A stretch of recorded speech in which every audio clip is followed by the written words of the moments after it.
Our final plenary presentation is titled Engineering Deliverables, Get It Right the First Time.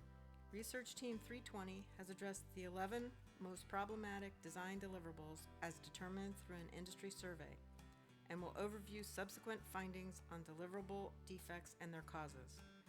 The team has developed a leading indicator tool that can identify potential design quality defects. Representing RT 320 is Robert Beskow, team lead at Chevron's Engineering Management Center of Expertise. Welcome to the plenary session for the RT 320 team. Performance of engineering deliverables, get it right the first time. My name is Bob Beskow, and I'm here to provide you with the highlights of our work. Let's hear first from a few recognized project experts who, by the way, are acting a little strange on why this is so important.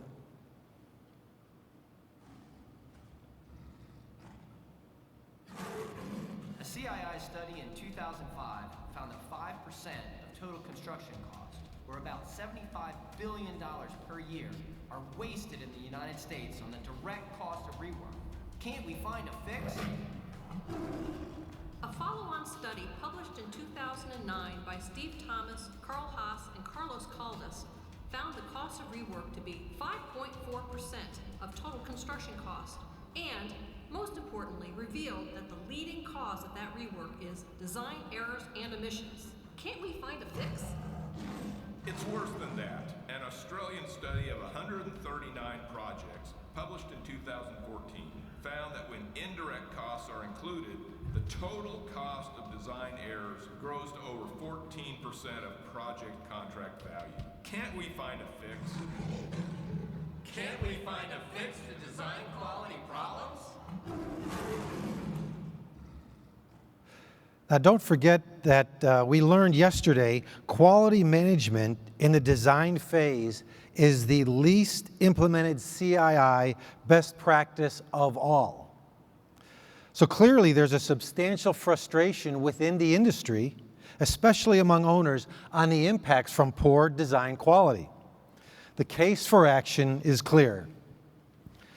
So before I start, let me recognize the effort from the RT 320 team. The RT 320 comprised 21 members, 10 owners, 9 contractors, and 2 academics, a balanced effort that reflected over 540 years of relevant industry experience. The RT 320 objectives include, firstly, developing uniform definitions and methods of measurement for engineering design deliverable quality, and secondly, identifying indicators that can effectively forewarn of the need for improvements in the quality of engineering deliverables. The boundary conditions for the RT 320 effort extend from project funding, approval, and the start of detailed design to issued for construction status for engineering deliverables. The diagram illustrates the relationship to the other project functional activities.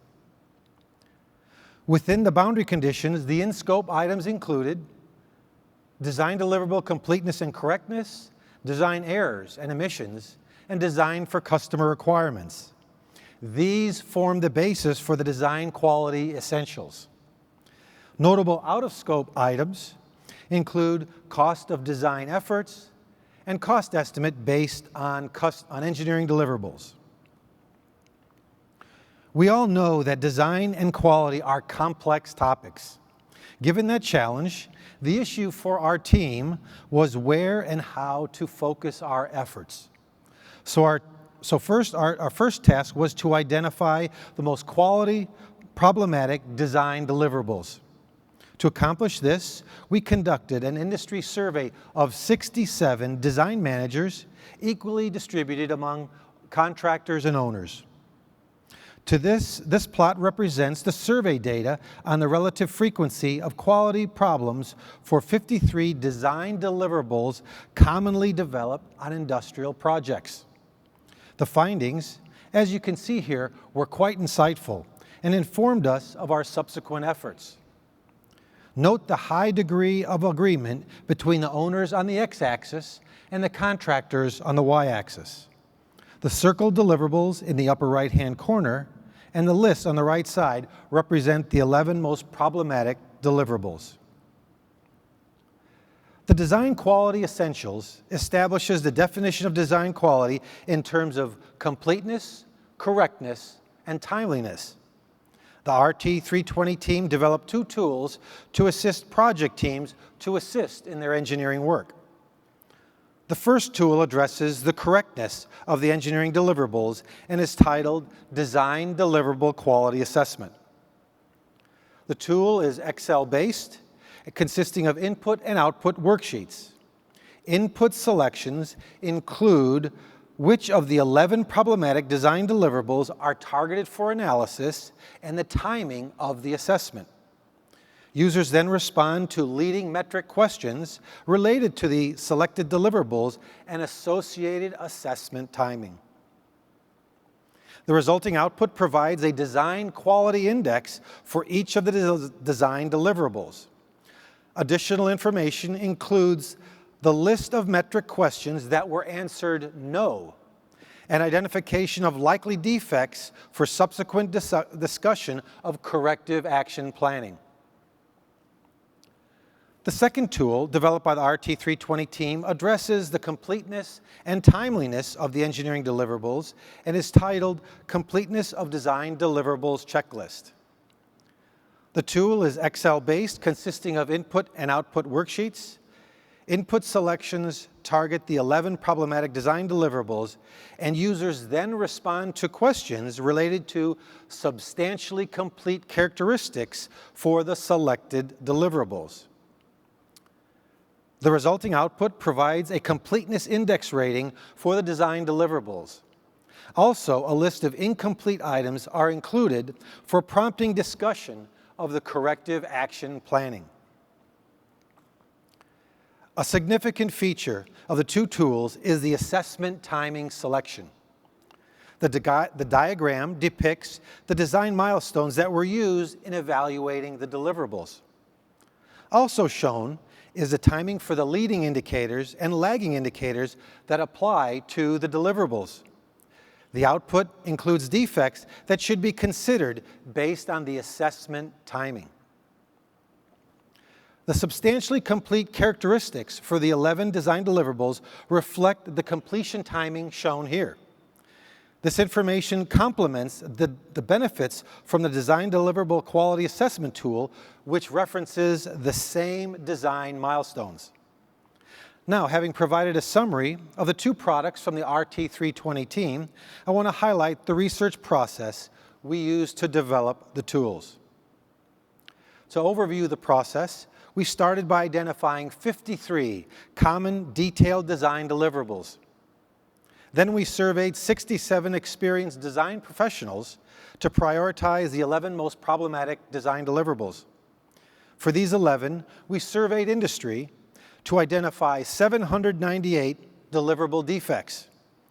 Based on analysis of defect impacts, we screened them down to 73 significant common defects. For these, through experience and review of literature, we identified 349 causal factors. These causal factors led us to 118 leading indicators, and in addition, 23 lagging indicators resulted from analysis of the defect impacts. The tool validation comprised 18 reviewers for each tool, with reviewers being experienced engineering design professionals from the RT320 companies. The summary assessments concluded that the tool applications would effectively contribute to project design quality and likely to be used on future projects. So, who can benefit from these tools? The list includes engineering director, quality director, project manager and design manager, design discipline leads and project engineers, and construction managers and operations and maintenance representatives. In other words, if you work on a capital facilities project, more than likely these tools are for you. Now let's see the trailer for our Shark Tank, a Lion's Den breakout session.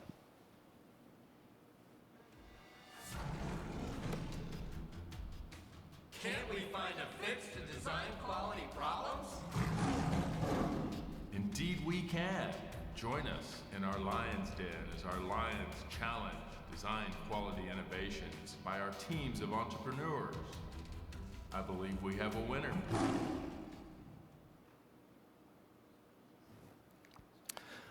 The bottom line is, come to our breakout session where our Lions will scrutinize the ideas from these three teams. We are in the Maryland Ballroom at 1 p.m. and 2:20. Our moderator will be Don Myers. Our cast of Lions will be Dale Allen, Nancy Wilkie, and Mike Cleary. Thank you, and we look forward to seeing you after lunch.